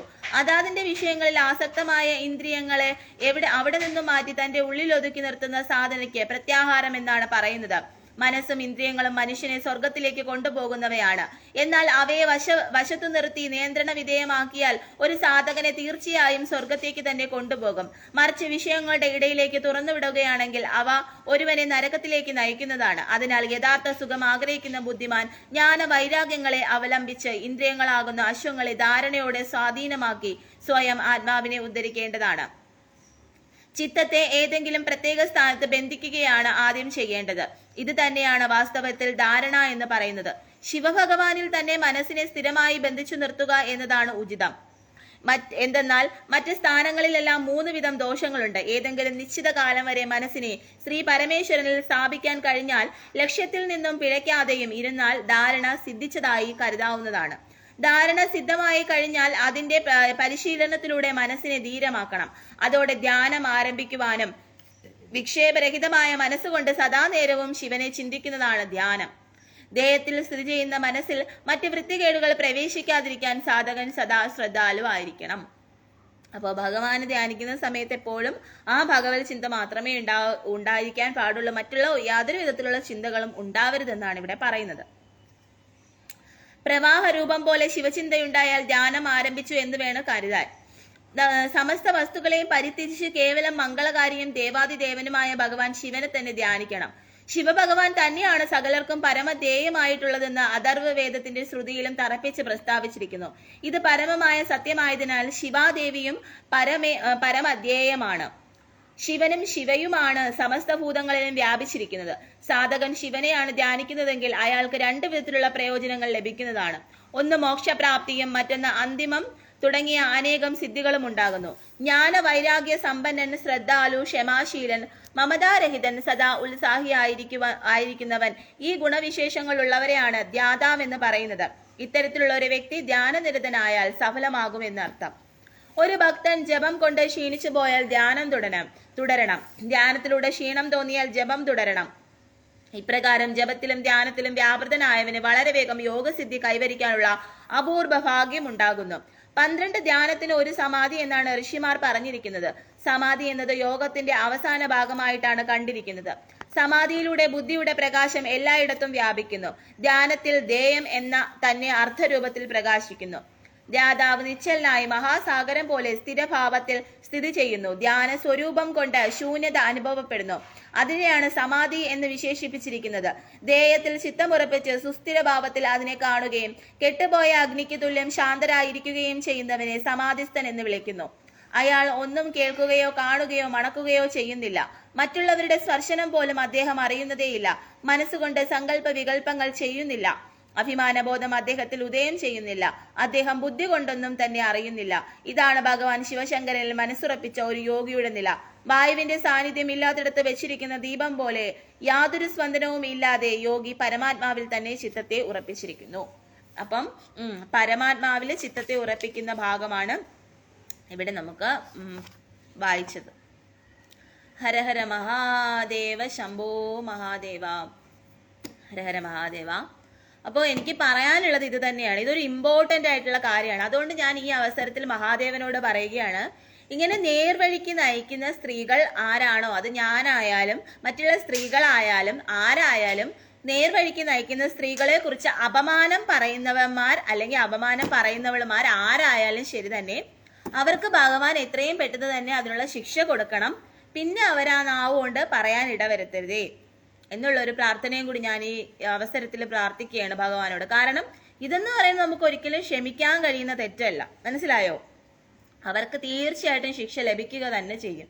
കാരണം ഒരു ഭക്തിയുടെ പാതയിലൂടെ അല്ലെങ്കിൽ ഒരു നേർവഴിയിലൂടെ സഞ്ചരിക്കുന്ന ഒരു സ്ത്രീയെക്കുറിച്ച്, ഒരു കുടുംബിനിയെ കുറിച്ച്, അല്ലെങ്കിൽ നേർവഴിയിലൂടെ സഞ്ചരിക്കുന്ന ഒരു പെൺകുട്ടിയെ കുറിച്ച് ഒക്കെ ഇങ്ങനെ ഇല്ലാത്ത പറഞ്ഞുണ്ടാക്കുന്നത് ഏതവനായാലും അല്ലെങ്കിൽ ഏതവളായാലും ശരി തന്നെ, അവർക്കതിനുള്ള ശിക്ഷ ഉടനടി തന്നെ ഭഗവാൻ കൊടുക്കുന്നതായിരിക്കും. കൊടുക്കുക തന്നെ ചെയ്യും. കൊടുക്കണം എന്ന് തന്നെയാണ് ഞാൻ ഭഗവാനോട് ഈ അവസരത്തിൽ പ്രാർത്ഥിക്കുന്നത്. കാരണം അവരൊരിക്കലും പിന്നീട് ഇങ്ങനെ പറയാൻ പാടില്ല. അതിനൊരു മാപ്പില്ല. മനസ്സിലായോ? ആ ഒരു കാര്യത്തിന് ഒരു മാപ്പില്ല എന്നുള്ളതാണ്. എന്തിന്റെ പേരിലായാലും ശരി തന്നെയാണ്. അപ്പൊ അതുകൊണ്ട് ആ ഒരു കാര്യം എല്ലാവരും ശ്രദ്ധിക്കുക, പറയാതിരിക്കുക. ഇനി അങ്ങനെ പറഞ്ഞു പോയിട്ടുണ്ടെങ്കിൽ അതിൽ പശ്ചാത്താപം ഉണ്ടായിട്ട് ഒരു കാര്യം പറയുക. കായേന വാച മനസ്സേന്ദ്രിയർവാ ബുദ്ധ്യാത്മനേവാ പ്രകൃതേ സ്വഭാവാത് കരോമി യജ്ഞ സഗതം പരസ്മൈ തസ്മൈ ശ്രീ മഹാദേവായ സമർപ്പയാമി. ഓം കരചരണകൃതം വാ കായജം കർമ്മജം വാ ശ്രവണനയനജം വാ മാനസം വാ പരാദം വിദിതം അവിവിധം വാ സർവമേ തൽക്ഷമസ്വ. ജയ ജയ കരുണാബ്ജേ ശ്രീ മഹാദേവായ സമർപ്പയാമി. അപ്പൊ ഇങ്ങനെ മഹാദേവനോട് നമ്മൾ ക്ഷമാപണം ചോദിക്കുക. എന്നിട്ട് മഹാദേവനോട് പറയുക, ഞാൻ അറിയാതെ ഇങ്ങനെ അപ്പോഴത്തെ ഒരു ഇതിൽ പറഞ്ഞു പോയതാണ്, ഇനി ഒരിക്കലും ഞാൻ അങ്ങനെ ഒരു തെറ്റ് ആവർത്തിക്കില്ല എന്ന് പറഞ്ഞിട്ട് അങ്ങനെ ആ തെറ്റ് പറയാതിരിക്കുക. മനസ്സിലായോ? ഇനി അത് ആവർത്തിക്കാതിരിക്കുക എന്നുള്ളതാണ്. നമ്മുടെ കണ്ണുകൊണ്ട് നമ്മളൊരു കാര്യം കാണാതെ നമ്മൾ പറയരുത്, ആരെയും പറയരുത്. മനസ്സിലായോ? നമ്മുടെ കണ്ണുകൊണ്ട് കണ്ടിട്ടാണ് നമുക്ക് അത്രയും സഹിക്കാൻ വയ്യ, സഹികെട്ടിട്ടാണെങ്കിൽ നമുക്ക് പറയുന്നതിൽ തെറ്റില്ല. പക്ഷെ നമ്മുടെ കണ്ണുകൊണ്ട് കാണാൻ നമ്മളൊരു ആരെയും പറയാൻ പാടില്ല. അത് തെറ്റ് തന്നെയാണ്. അപ്പൊ അങ്ങനെ നിങ്ങൾ പറഞ്ഞിട്ടുണ്ട്, ആരെങ്കിലും അങ്ങനെ നിങ്ങളുടെ സ്വാർത്ഥപരമായിട്ടുള്ള കണ്ണുകൊണ്ട് നോക്കിയിട്ട് നിങ്ങൾക്ക് സ്വാർത്ഥപരമായിട്ട് നിങ്ങൾക്ക് ആ കാര്യം നടന്നില്ലെന്നുണ്ടെങ്കിൽ നിങ്ങൾ അങ്ങനെ പറഞ്ഞിട്ടുണ്ട്, അല്ലെങ്കിൽ നിങ്ങളുടെ എന്തെങ്കിലും കാര്യസാധ്യത്തിന് വേണ്ടിയിട്ട് നിങ്ങൾ അങ്ങനെ പറഞ്ഞിട്ടുണ്ടെന്നുണ്ടെങ്കിൽ നിങ്ങൾ ഈ നിമിഷം തന്നെ ഭഗവാനോട് മാപ്പ് ചോദിക്കുക. എന്നിട്ട് നിങ്ങൾ ഇനി തൊട്ട് അങ്ങനെ പറയാതിരിക്കുക. മനസ്സിലായോ? അപ്പോൾ അതാണ് നിങ്ങൾ ചെയ്യേണ്ട കാര്യം എന്ന് പറയുന്നത്. ഇതൊരു ഇമ്പോർട്ടൻ്റ് ആയിട്ടുള്ള കാര്യം തന്നെയാണ്. നമുക്ക് ഒരുപാട് അനുഭവങ്ങൾ, ഒരുപാട് സ്ഥലങ്ങളിൽ ഒരുപാട് പെൺകുട്ടികൾക്ക് ഇതുപോലെ ഒരുപാട് അനുഭവങ്ങൾ ഉണ്ടായിട്ടുണ്ട്. ഇവൻ ഒരു പെൺകുട്ടിയെ കൊന്നു കളയാൻ തന്നെ ചെയ്തു. അപ്പൊ നിങ്ങൾക്ക് ഈ എന്താ പറയാ, കാണുന്നതെല്ലാം നിങ്ങൾക്ക് ആർക്കും സ്വന്തമല്ല. മനസ്സിലായോ? ഒരു സൗന്ദര്യമുള്ളൊരു വസ്തു അല്ലെങ്കിൽ ഒരു സൗന്ദര്യമുള്ളൊരു സ്ത്രീ, ആ സ്ത്രീയെ കാണുമ്പോൾ തനിക്ക് വേണം. അത് രാവണന്റെ ഗുണമാണ്. മനസ്സിലായോ? അത് ദുഷ്ടന്മാരായിട്ടുള്ള അസുരന്മാരുടെ ഗുണമാണ്. അത് അങ്ങനെ വേണം എന്നുള്ളൊരു ചിന്ത ഉണ്ടാകുന്നത് അത് അവന്മാരുടെ ദുഷ്ടന്മാരുടെ മനസ്സിലുള്ളത്. പക്ഷെ ആ പെൺകുട്ടിക്ക് ഇഷ്ടമല്ല എന്നുണ്ടെങ്കിൽ ആ നോക്കാതിരിക്കുക. മനസ്സിലായോ? അത് വിട്ട് കളയുക. എന്നിട്ട് അവര് ഇത് നോക്കിയവൻ ആരാണോ അവന്റെ പാട്ടിന് പോവാന്നുള്ളതാണ്. അല്ലാതെ ആ പെൺകുട്ടിയുടെ പുറകെ നടന്ന് ശല്യം ചെയ്തിട്ട്, ആ പെൺകുട്ടിക്ക് ഇഷ്ടമല്ല എന്ന് പറഞ്ഞിട്ട് ആ പെൺകുട്ടിയുടെ പുറകെ നടന്ന് ശല്യം ചെയ്തിട്ട് ആ പെൺകുട്ടി ഒന്നിനും അനുവദിക്കുന്നില്ല എന്ന് പറയുമ്പോൾ ആ പെൺകുട്ടിയെ വധിക്കാനും അല്ലെങ്കിൽ കൊല്ലാനും അല്ലെങ്കിൽ ആ പെൺകുട്ടിയെ കുറിച്ച് മറ്റുള്ള ആണുങ്ങളോട് മറ്റുള്ളവരോട് സമൂഹത്തോട് അപവാദം പറഞ്ഞു വരുത്താനും ഉള്ള ഒരു റൈറ്റ്സും ആർക്കില്ല. അങ്ങനെ കാണുന്നതെല്ലാം നിങ്ങൾക്ക് സ്വന്തമല്ല. മനസ്സിലായോ? ആ കാണുന്ന വസ്തുക്കൾ, കാണുന്ന സൗന്ദര്യമുള്ള വസ്തുക്കളൊന്നും ആർക്കും സ്വന്തമൊന്നും അല്ല. മനസ്സിലായോ? ഓരോരുത്തർക്കും അവരവരുടേതായ അർഹത അനുസരിച്ചിട്ട് അവരവരുടേതായ ഇതനുസരിച്ചിട്ട് ഓരോരുത്തർക്കും ഓരോന്ന് വിധിച്ചിട്ടുണ്ട്. അത് മാത്രമേ അവരവർക്ക് കിട്ടുകയുള്ളൂ. അത് പരമമായിട്ടുള്ള സത്യമാണ്. അതുകൊണ്ട് കാണുന്ന എല്ലാ നല്ല വസ്തുക്കളും എന്ത് നല്ലതും ആർക്കും ആരുടെയും കുത്തകയല്ല, ആരുടെയും സ്വന്തമല്ല. മനസ്സിലായി? അതുപോലെ പണം ഉണ്ടെന്ന് കരുതിയിട്ട് ഒരുപാട് പണം ഉണ്ടെന്ന് കരുതിയിട്ട് എന്തും നേടാന്നുള്ള ആ ഒരു മനോഭാവവും ആർക്കും നല്ലതല്ല. മനസ്സിലായോ? ചില പെൺകുട്ടികളുണ്ട്, ചിലർ ഈ ഫിലിം ഫീൽഡിലൊക്കെ ആയാലും ഞാൻ കേട്ടിട്ടുണ്ട്, ചിലരുടെ ബുദ്ധിമുട്ടുകളുണ്ടൊക്കെ ചിലർ അങ്ങനെ പൈസയ്ക്ക് വേണ്ടിയിട്ട് അങ്ങനെ അവരുടെ ഇഷ്ടം അല്ലെങ്കിൽ കൂടി ചിലരെ കൂടെ പോകുന്ന അങ്ങനെയൊക്കെയുള്ള പല പെൺകുട്ടികളും ഉണ്ട്. പക്ഷെ അവരുടെ മനസ്സിൽ അവര് എന്താ പറയാ, അവർക്ക് ഒരു ഇഷ്ടവും കാണില്ല, അവർ പണത്തിൽ മാത്രമായിരിക്കും അവർ നോക്കുന്നത്. മനസ്സിലായോ? അപ്പം അങ്ങനെ ചെയ്യാതിരിക്കുക. എന്തിനാണ്? നിങ്ങൾക്ക് ഇഷ്ടം അല്ലെങ്കിൽ നിങ്ങൾക്ക് പണം ഇല്ലെങ്കിൽ ഇല്ലാത്ത പോലെ ജീവിക്കുക. നിങ്ങൾക്ക് ഇഷ്ടമല്ലാത്ത ഒരുത്തരൂടെ എന്തിനാണ് നിങ്ങൾ പോകുന്നത്? അതിന്റെ ആവശ്യം എന്താണ്? നിങ്ങളുടെ മനസ്സിന് നിങ്ങൾക്ക് ഇഷ്ടപ്പെടുന്നില്ല, നിങ്ങൾക്ക് അതിനോട് താല്പര്യമില്ല, നിങ്ങൾക്ക് വേണ്ടെന്നാണെങ്കിൽ അങ്ങനെ ആ വ്യക്തിയോട് നിങ്ങൾക്ക് താല്പര്യമില്ലെങ്കിൽ നിങ്ങളുടെ ഇഷ്ടമില്ലാതെ നിങ്ങൾ അങ്ങനെ പോയിട്ട് നിങ്ങൾ പണം വാങ്ങേണ്ട ആവശ്യമില്ല. നിങ്ങൾ പണം ഇല്ലെങ്കിൽ ഇല്ലാത്ത പോലെ ജീവിക്കണം. മനസ്സിലായോ? ഒരു കഞ്ഞിയെങ്കിൽ കഞ്ഞി കുടിച്ച് ജീവിക്കണം. വീടില്ലാതെ ജീവിക്കണം. കാറില്ലാതെ ജീവിക്കണം. അന്തസ്സായിട്ട് എന്തെങ്കിലും അധ്വാനിച്ച് എന്തെങ്കിലും തൊഴിൽ ചെയ്ത് ജീവിക്കണം. മനസ്സിലായോ? അല്ലാതെ ഇഷ്ടമല്ലാതെ വല്ല കാട്ടുമാക്കാന്മാരുടെ കൂടെയും വല്ലമാരുടെ കൂടെ ഇഷ്ടമല്ലാതെ പോവേണ്ട ആവശ്യം നിങ്ങൾ ഒരു പെൺകുട്ടികൾക്കും ഇല്ല. മനസ്സിലായോ? നിങ്ങളുടെ മനസ്സിന് ഇഷ്ടപ്പെടുന്നത് മാത്രം നിങ്ങൾ ചെയ്യുക. മനസ്സിലായോ? നിങ്ങൾ എന്തിനാണ് വെറുതെ ഇങ്ങനെ നശിക്കുന്നത്? എനിക്ക് അത് തന്നെയാണ് ഓരോ ചില പെൺകുട്ടികളോട് എനിക്ക് ചോദിക്കാനുള്ളത്. അതുപോലെ നേരെ ചൊവ്വേ നടക്കുന്ന പെൺകുട്ടികളെ കുറിച്ച് അപവാദം പറഞ്ഞ് ഉണ്ടാക്കാതിരിക്കുക. ഈ ചില ഈ ഭയങ്കര പണമുള്ളവന്മാരുണ്ട്, ഇവന്മാരെയൊക്കെ എന്ന് പറഞ്ഞു കഴിഞ്ഞാൽ കാണാനൊരു വകയ്ക്കും കൊള്ളത്തുമില്ല, പക്ഷെ കയ്യിലാണെങ്കിൽ ലക്ഷക്കണക്കിന് പണമുണ്ട്. ഇവന്മാർക്കെന്ന് പറഞ്ഞാൽ കൊച്ചു പെൺപിള്ളാരെ, അത്രയും സൗന്ദര്യമുള്ള പെൺപിള്ളാരെ തന്നെ ഇവന്മാർക്ക് വേണം. എന്നിട്ട് ഇവന്മാർ പണം കൊടുത്ത് ഈ പെൺകുട്ടികളെ കൊണ്ടുവരും. ഇങ്ങനെയൊക്കെ ചെയ്യുന്നവന്മാരുണ്ട്. എന്തിനാണ് ഇവന്റെയൊക്കെ പണം കണ്ടിട്ട് എന്തിനാണ് പണം? പണം മാത്രം മതിയോ? നമ്മുടെ മനസ്സിന് ആ ഒരു ഇഷ്ടം ഉണ്ടാവണം. നമ്മുടെ ശരീരം എന്ന് പറയുന്നത് അത്രയും നമ്മുടെ ക്ഷേത്രമാണ്. നമുക്ക് ഈ സൗന്ദര്യവും ഇതും എല്ലാം തന്നിരിക്കുന്ന ഭഗവാനാണ്. മനസ്സിലായോ? അപ്പൊ ആ ഭഗവാനെ മറന്നുകൊണ്ടൊന്നും ചെയ്യാതിരിക്കുക. പണം ഇല്ലെങ്കിൽ വേറെ എന്തെങ്കിലും ജോലി ചെയ്ത് ആവശ്യത്തിനുള്ള പണം ഉണ്ടാക്കി നമുക്ക് കഴിക്കാനും തിന്നാനും കുടിക്കാനും ഉള്ള പണം ഉണ്ടാക്കി പോവുക. അല്ലാതെ വെറുതെ എന്തിനാണ് പണം എന്ന് പറഞ്ഞ് ആർത്തി പിടിച്ച് ഇഷ്ടമല്ലാത്ത കാര്യങ്ങൾ നിങ്ങൾ ചെയ്യുന്നത്? എന്തിനാണ്? എനിക്കതാണ് ഓരോ പെൺകുട്ടികൾ നല്ല സൗന്ദര്യമുള്ള പെൺകുട്ടികളായിരിക്കും, അത്രയും ഭംഗിയാണ് എങ്കിൽ ഒരു നല്ലൊരു പയ്യനെ നോക്കി വിവാഹം കഴിച്ച് മാന്യമായിട്ട് ജീവിച്ചൂടെ? എത്രയോ നല്ല പയ്യന്മാരുണ്ട്, എത്രയോ നല്ല പയ്യന്മാർ മാട്രിമോണിയിലൊക്കെ എത്രയോ കുടുംബസ്ഥരായിട്ടുള്ള നല്ല ജോലിയുള്ള, ഗവൺമെന്റ് ജോലിയല്ല അല്ലാത്ത ഏതൊക്കെയൊക്കെ നല്ല ജോലിയുള്ള എത്രയോ പയ്യന്മാരുണ്ട്. അത് നോക്കി അവരുടെ സ്വഭാവങ്ങളൊക്കെ അന്വേഷിച്ച് അങ്ങനെ കണ്ടുപിടിച്ചൂടെ? അല്ലെങ്കിൽ നിങ്ങൾക്ക് ഇഷ്ടമുള്ള ഏതെങ്കിലും ഒരു നല്ല ഒരാളെ മാത്രം നിങ്ങൾക്ക് സ്നേഹിച്ചൂടെ? അങ്ങനെ ചെയ്യണം. അതുപോലെ തന്നെ എനിക്ക് തിരിച്ചും പറയാനുള്ള ആണുങ്ങളോടായാലും. മനസ്സിലായോ? പിന്നെ ഈ നല്ല പെൺകുട്ടികളെ ചിലപ്പോൾ നല്ല സുന്ദരിയായിട്ടുള്ള പെൺകുട്ടികളാണ്, നല്ല സ്വഭാവമുള്ള പെൺകുട്ടികളാണ്, നല്ല മാന്യമായിട്ട് ജീവിക്കുന്ന പെൺകുട്ടികളാണ്, നല്ല ഭക്തി മാർഗത്തിൽ ജീവിക്കുന്ന പെൺകുട്ടികളാണ്, ഭയഭക്തി ബഹുമാനങ്ങളോടെ കുടുംബത്തിൽ നല്ല രീതിയിൽ ജീവിക്കുന്ന പെൺകുട്ടികളാണ്. ഈ പെൺകുട്ടികളുടെ പുറകെ ഇങ്ങനെയുള്ള കുറെ കാട്ടുമാക്കന്മാർ, ഇങ്ങനെയുള്ളമാര് നടന്ന് ശല്യം ചെയ്യും. അപ്പൊ ഈ പെൺകുട്ടികളെ ഇഷ്ടമല്ല, എനിക്ക് നിന്നെ ഇഷ്ടമല്ല, എനിക്ക് ഇഷ്ടമല്ല, ഞാൻ അല്ലെങ്കിൽ വേറൊരു പയ്യനെ സ്നേഹിക്കുന്നുണ്ട്, ഞാൻ വേറൊരു പയ്യനുമായിട്ട് ഇഷ്ടത്തിലാണ്, എനിക്ക് നിന്നെ ഇഷ്ടമല്ല എന്ന് പറഞ്ഞാൽ പോലും എന്തിനാണ്? അല്ലെങ്കിൽ എനിക്ക് അങ്ങനെ ആരെയും പ്രേമിക്കാൻ ഇഷ്ടമല്ല, എൻ്റെ വീട്ടുകാർ പറയുന്നത് ഞാൻ വിവാഹം കഴിക്കത്തുള്ളൂ, എനിക്ക് ഇങ്ങനെയുള്ള സ്വഭാവമില്ല, എനിക്ക് നീ വേറെ ആരെങ്കിലും നോക്ക് എന്ന് പറഞ്ഞിട്ട് കൂടി എന്തിനാണ് ഈ പെൺകുട്ടികളെ നിങ്ങൾ ശല്യം ചെയ്യുന്നത്? എന്തിനാണ് ഈ സഹോദരിമാരെ നിങ്ങൾ ശല്യം ചെയ്യുന്നത്? അങ്ങനെ ഇഷ്ടമല്ല, പറ്റില്ല എന്ന് പറയുമ്പോൾ എന്തിനാണ് ഈ പെൺകുട്ടികളെ കുറിച്ച് അപവാദങ്ങൾ പറഞ്ഞുണ്ടാക്കുന്നത്? ഇല്ലാത്ത ഈ നല്ല സ്വഭാവമുള്ള നല്ല കുട്ടികളെ കുറിച്ച് ഇല്ലാവചനം പറഞ്ഞുണ്ടാക്കുന്നത് എന്തിനാണ്? അതൊന്നും ശരിയായ കാര്യമില്ല. ഒരു കുട്ടി വന്ന് എൻ്റെ കൂടെ കരഞ്ഞു പറഞ്ഞിട്ടുണ്ട്, ചേച്ചി ഇതുപോലെയാണ് എൻ്റെ പുറകെ നടന്ന ഒരുത്തന്നെ ഭയങ്കരമായിട്ട് ശല്യം ചെയ്യും. ഞാനിപ്പോൾ ഇതൊക്കെ പറയാൻ തുടങ്ങിയതിന് ശേഷം ഒരുപാട് പെൺകുട്ടികളൊക്കെ ആയിട്ട് കൂട്ടുണ്ട്. അപ്പം അത് ആമ്പിള്ളേരായാലും ഓരോരുത്തർ വന്ന് പ്രശ്നങ്ങൾ പറയാറുണ്ട്. അപ്പം എന്നോട് വന്നിട്ട് പറഞ്ഞതാണ്, ഇതുപോലെ ഒരുത്തൻ വന്ന് എന്നെ ഭയങ്കരമായിട്ട് ശല്യം ചെയ്യുന്നു, കോളേജിൽ ഞാൻ പോകുന്നിടത്തും വരുന്നിടത്തും എല്ലാം ശല്യം. ഞാൻ ഇഷ്ടമല്ലെന്ന് പറഞ്ഞപ്പോൾ ഇവൻ അതിന്റെ വാശി തീർക്കാൻ വേണ്ടി ഇവൻ എന്നെ കുറിച്ച് ആവശ്യമില്ലാത്തേക്ക വേറുള്ള പയ്യന്മാരോടും എന്നെ ഇഷ്ടപ്പെട്ടിരുന്ന പയ്യനോടും ഒക്കെ ചെന്ന് പറഞ്ഞു കൊടുക്കുകയാണ്. ഞാൻ ശരിയല്ല എന്നുള്ള രീതിയിൽ എന്നെ കുറിച്ച് ഇങ്ങനെയൊക്കെ പറഞ്ഞുണ്ടാക്കണം. ഞാൻ എന്ത് ചെയ്യും ചേച്ചി? ഞാൻ ഒരു തെറ്റും ചെയ്തിട്ടില്ല, ഞാൻ നേരെ പോകുന്നുള്ള രീതിയിലാണ് ജീവിച്ചത്, പക്ഷെ എന്നെ ഇങ്ങനെയാണ് പറഞ്ഞുണ്ടാക്കുന്നത്, ഞാൻ എന്ത് ചെയ്യാനാണ് എന്നാണ് ആ കുട്ടി എന്നോട് കരഞ്ഞു പറയുകയാണ് ആ കുട്ടി.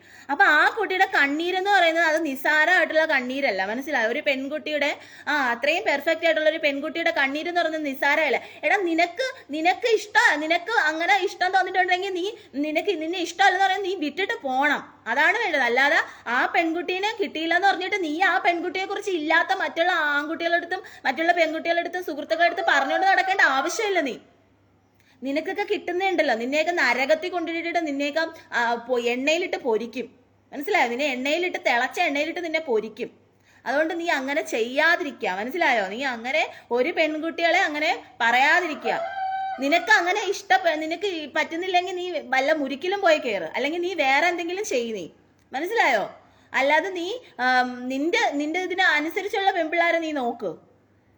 നിന്നെ പോലെ കരിഞ്ഞിരിക്കുന്നില്ലേ അങ്ങനെയുള്ള ഏതെങ്കിലും പെൺപിള്ളേരെ പോയി നീ നോക്ക്. വല്ല കാളിയെ കൂളി അങ്ങനെയുള്ള വല്ല അങ്ങനെയുള്ള നാശങ്ങൾ നീ പോയി നോക്ക്. അല്ലാതെ ഈ സൗന്ദര്യമുള്ള പെൺകുട്ടികളെ പുറകെ നടന്നിട്ട് ഇഷ്ടമല്ലെന്ന് പറയുമ്പോൾ നീ ആവശ്യമില്ലാതെ ആ പെൺകുട്ടി മാന്യമായിട്ടും കുടുംബപരമായിട്ട് ജീവിക്കുന്ന പെൺകുട്ടികളെ അപവാദം പറഞ്ഞുണ്ടാക്കാതിരിക്കുക.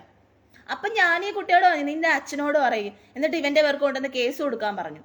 ഞാൻ അങ്ങനെയാണ് പറഞ്ഞത്. അങ്ങനെ തന്നെ ചെയ്യണം. നിങ്ങൾക്ക് ഇഷ്ടമല്ലെന്ന് പറഞ്ഞിട്ട് നിങ്ങൾ എങ്ങനെ ശല്യം ചെയ്തിട്ട് നിങ്ങളെ കുറിച്ച് ഇങ്ങനെ ഇല്ലാത്ത മറ്റുള്ളവരോട് ഇങ്ങനെ പറഞ്ഞു കൊടുക്കുന്നുണ്ടെങ്കിൽ പെൺകുട്ടികളെ നിങ്ങൾ തീർച്ചയായിട്ടും നിങ്ങളെ വീട്ടിൽ പറയുക. എന്നിട്ട് ഉടനെ തന്നെ പോലീസ് സ്റ്റേഷനിൽ പോയി പറയുക. ഇവന്റെ പേർക്ക് കേസ് കൊടുക്കുക, മനസ്സിലായോ? അതോടെ തീർന്നോളൂ ഇവന്റെ കാര്യം.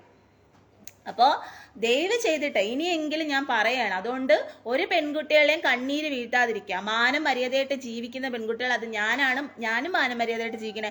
എന്നെ കുറിച്ച് എന്ത് പറഞ്ഞാലും ഞാൻ അവന്റെ പേർക്ക് കേസ് കൊടുക്കും. ഞാൻ അറിഞ്ഞു കഴിഞ്ഞാൽ ഞാൻ കേസ് കൊടുക്കുക തന്നെ ചെയ്യും. അപ്പൊ അതുകൊണ്ട് നിങ്ങളെ കുറിച്ച് മാനമര്യാദയായിട്ട് ജീവിക്കുന്ന പെൺകുട്ടികളായിട്ടുള്ള നിങ്ങളെ കുറിച്ചും ഇങ്ങനെ പറയുകയാണെന്നുണ്ടെങ്കിൽ നിങ്ങളും കൊണ്ട് കേസ് കൊടുക്കാം. കേസ് കൊടുത്തു കഴിഞ്ഞാൽ ഇപ്പൊ അതിനുള്ള നിയമങ്ങളും കാര്യങ്ങളും ഒക്കെ ഉണ്ട്. അതിനുള്ള ശിക്ഷകളൊക്കെ അവർക്ക് കിട്ടുക തന്നെ ചെയ്യും, മനസ്സിലായോ? അപ്പൊ അത് നിങ്ങൾ ചെയ്യാന്നുള്ളതാണ്. അല്ലാതെ വെറുതെ ഇങ്ങനെ എന്നെ അങ്ങനെ പറഞ്ഞു എന്ന് കരുതിയിട്ട് നിങ്ങൾ കരഞ്ഞു വിഴിഞ്ഞിരിക്കേണ്ട ആവശ്യമില്ല, മനസ്സിലായോ? നിങ്ങളൊരു തെറ്റും ചെയ്യുന്നില്ലെന്നുണ്ടെങ്കിൽ നിങ്ങൾ വിഷമിക്കേണ്ട യാതൊരു ആവശ്യമില്ല. നിങ്ങളെ കുറിച്ച് അങ്ങനെ അവൻ പറയുന്നുണ്ടെങ്കിൽ അവൻ തീർച്ചയായിട്ടും അവന് ശിക്ഷാർഹനാണ്, മനസ്സിലായോ? അതുകൊണ്ട് നിങ്ങളത് കേസ് കൊടുക്കാന്നുള്ളതാണ്. എത്രയും പെട്ടെന്ന് നിങ്ങളെ വീട്ടുകാരെ ഇതേപോലെ കോളേജിൽ തന്നെ ശല്യം ചെയ്യുന്നു, ഇന്ന രീതിയാണെന്ന് പറഞ്ഞിട്ട് അച്ഛനോടും അമ്മയോടും പറയുക. എന്നിട്ട് അവന്റെ പേർക്ക് കൊണ്ടുവന്ന് കേസ് കൊടുക്കുക. അതിന് അച്ഛനും അമ്മയും സപ്പോർട്ട് ചെയ്യുക. ചില അച്ഛനും അമ്മമാരും ഉണ്ട് ഇങ്ങനെ വന്ന് പെൺകുട്ടികൾ എന്തെങ്കിലും പറഞ്ഞു കഴിഞ്ഞാലും പറയാം അത് മോള് കാര്യമാക്കേണ്ട വിട്ടുകള. കാരണം ഇവർക്ക് കേസിന്റെ വഴക്കിന്റെയും പുറകെ പോകാൻ വയ്യാത്തത് കൊണ്ട് ഇവർ പറയും കേസൊന്നും കൊടുക്കണ്ടെന്ന് പറയാം. അങ്ങനെ പേടിത്തൂറികളായിട്ടില്ലെങ്കിൽ പേടിച്ചിരിക്കുന്ന അച്ഛനും അമ്മമാരുണ്ട്. എനിക്ക് അവരോട് പറയാനുള്ള വെച്ചാൽ, നമ്മുടെ പെൺകുട്ടികളെ കുറിച്ച് ഇങ്ങനെ പറയുമ്പോൾ നിങ്ങൾ അങ്ങനെ ക്ഷമിച്ചു കൊടുത്ത് പേടിച്ചിരിക്കേണ്ട കാര്യം എന്തിനാണ്? നിങ്ങൾ കൊണ്ടുവന്ന് കേസ് കൊടുക്കുക, മനസ്സിലായോ? ഒന്നും നോക്കേണ്ട ആവശ്യമില്ല. ഇങ്ങനെയുള്ളവന്മാരെ പേർക്കൊണ്ട് കേസ് കൊടുക്കുക തന്നെ ചെയ്യണം, മനസ്സിലായോ? പേടിച്ചിരിക്കേണ്ട ആവശ്യമില്ല. അപ്പൊ അത് ചെയ്യാന്നുള്ള. അല്ലെങ്കിൽ ഇതേപോലെ ഒരു പെൺകുട്ടി ഇഷ്ടമല്ല എന്ന് പറഞ്ഞു നിങ്ങൾക്കറിയാം മുമ്പ് ഒരു സംഭവം ഉണ്ടായി. പെട്രോൾ പമ്പിന്റെ അവിടെ വെച്ചിട്ട് ഒരു കുട്ടി ഇതുപോലെ അവൻ തലയറുത്ത് കൊന്നു കളഞ്ഞു, ഒരു ദുഷ്ടൻ. ആ കുട്ടി ഇഷ്ടമല്ല എന്ന് പറഞ്ഞതിന്റെ പേരിൽ വൈരാഗ്യം വെച്ചിട്ട്. അപ്പം നിങ്ങൾ കാണുന്നതെല്ലാം എല്ലാവന്മാർക്ക് സ്വന്തം ഒന്നും അല്ല. രാവണന്റെ സ്വഭാവം കാണിക്കാതിരിക്കുക, മനസ്സിലായോ? അപ്പം കാണുന്ന നല്ല വസ്തുക്കളൊന്നും ആർക്കും സ്വന്തമൊന്നുമല്ല. ഒരു പെൺകുട്ടിയുടെ ഇഷ്ടമല്ലാതെ ആരും ഒരു പെൺകുട്ടിയുടെയും ശരീരത്തിൽ തൊടാനുള്ള അവകാശം ആർക്കും ഇല്ല. ആ കുട്ടിക്ക് ഇഷ്ടമാണെങ്കിൽ ആ കുട്ടി പ്രേമിക്കും, ഇഷ്ടമല്ലെങ്കിൽ പ്രേമിക്കത്തില്ല. ഇഷ്ടമല്ല എന്ന് പറയും, അപ്പോൾ വിട്ടിട്ട് പൊയ്ക്കോളാം, മനസ്സിലായോ? അല്ലാതെ പിന്നെ പുറകെ നടന്ന് ശല്യം ചെയ്യാനും പിന്നെ ആ കുട്ടിയെ കുറിച്ച് അപവാദം പറയാനുള്ള ഇതൊന്നും ഒരുത്തന്മാർക്കും ഇത് കൊടുത്തിട്ടില്ല ആരും, മനസ്സിലായോ? അപ്പൊ ദേവിയുടെ അംശം തന്നെയാണ് എല്ലാ പെൺകുട്ടികളും, അത് മനസ്സിലാക്കാന്നുള്ളത്. ആ ദൈവിക അംശം തന്നെയാണ്. അപ്പൊ അത് മനസ്സിലാക്കി മുന്നോട്ട് പോയാൽ എല്ലാവർക്കും കൊള്ളാം. ഹരഹര മഹാദേവ, ശംഭോ മഹാദേവ. അപ്പൊ ഇത്രയും എനിക്ക് നിങ്ങളോടും പറഞ്ഞു തരണമെന്ന് തോന്നി. കാരണം നമ്മുടെ സമൂഹത്തിൽ ഇപ്പൊ നടന്നുകൊണ്ടിരിക്കുന്ന ഒരു ഇമ്പോർട്ടൻ്റ് ആയിട്ടുള്ള ഒരു കാര്യമാണ്. അപ്പൊ അതെനിക്ക് പറയാതിരിക്കാൻ വയ്യ. അത് പറയണമെന്ന് എനിക്ക് പറയണമെന്ന് തോന്നി. അതുകൊണ്ടാണ് ഞാൻ നിങ്ങളോട് പറഞ്ഞത് കേട്ടോ. ഹരഹര മഹാദേവ, ശംഭോ മഹാദേവ. ഇനി ആരൊക്കെയാ വന്നിട്ടുള്ളതെന്ന് നോക്കാം.